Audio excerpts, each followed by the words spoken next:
So now here we will be considering about a situation that we have recorded video signals, or it may be some audio signal. We would like to just enhance the gain of the audio.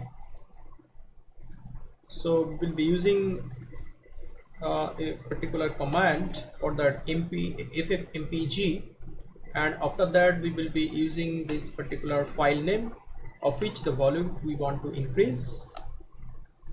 Then the command is filter colon a, then volume, how much we want to increase the volume. Let's say we would like to increase the volume by 6 times. Output file name, and it will be in the same place where the working directory where this particular command terminal is basically open.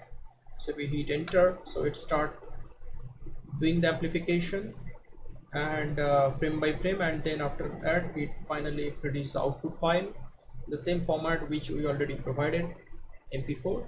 So in that case you have to install ffmpeg package to your Linux. So every installation guidelines will be given in the description below, you will find it.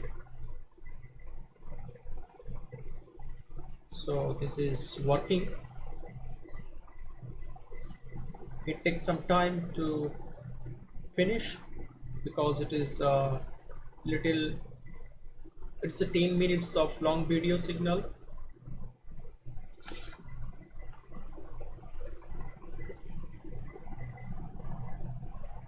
So once it is done, you will find out the output signal, its volume is increased.